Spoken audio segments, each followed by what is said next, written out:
សួស្តីបងជំរាបសួរបងថ្ងៃនេះខ្ញុំចេញវីដេអូដើម strawberry បងដែលពូជវាគឺពណ៌សបងណារសជាតិវាយ៉ាងជូរបន្តិចជាងផ្អែមហើយជាមួយនឹងក្លិនវាមានក្លិនទឹកដោះគោតិចៗនៅក្នុងហ្នឹងហើយសម្រាប់ការដាំដើម strawberry នេះខ្ញុំគិតថារៀងពិបាកទេបងព្រោះអី strawberry ទី1ស៊ីថ្ងៃបងស៊ីថ្ងៃមកជុំឯងងុំស៊ីជីទៀតស៊ីជីហើយសម្រាប់ការស្រោចទឹកវាដាក់ឈុលក៏អត់បានដាក់ស្ទើក៏អត់បានទេបងអញ្ចឹងរៀងពិបាកសម្រាប់ខ្ញុំខ្លាំង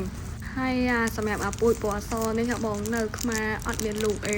អញ្ចឹងខ្ញុំទិញគ្រាប់យកមកបដោះបងទិញគ្រាប់វាពីចិនមកយកមកបដោះសម្រាប់ការបដោះវា2ខែបង2ខែទៅយើងអាចដកកូនវាយកមកដើមក្រៅម្ដងបើ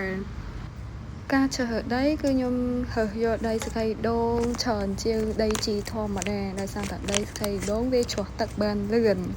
ហើយការស្រោចទឹកគឺខ្ញុំដាក់ជីទឹកនៅក្នុងនឹងបងជីទឹកជីជូលីនស៊ីដែលខ្ញុំធ្វើខ្លួនឯងប៉ុន្តែបើតាមកម្រិតគេដាក់មួយអាទិត្យម្ដងតែខ្ញុំអត់ទេខ្ញុំដាក់ក្នុងទឹកដើម្បីស្រោចជារៀងរាល់ថ្ងៃហ្មងប៉ុន្តែកម្រិតដែលខ្ញុំដាក់ហ្នឹងគឺតិចអញ្ចឹង strawberry វាអាចចេះសោបយកជីនឹងដោយខ្លួនឯងគ្រាន់តែវាសោបបានជាតិក្តៅប៉ុន្តែគឺវានៅតែបានជីដូចគ្នាបងហើយសម្រាប់ពូជពណ៌សហ្នឹងបងរៀងបែបដាំជាងគេទៀតណាបងគ្រាប់បន្តមកកញ្ចប់អញ្ចឹងយ៉ាងច្រើនដោះអស់ឲ្យ5ដើមមកបង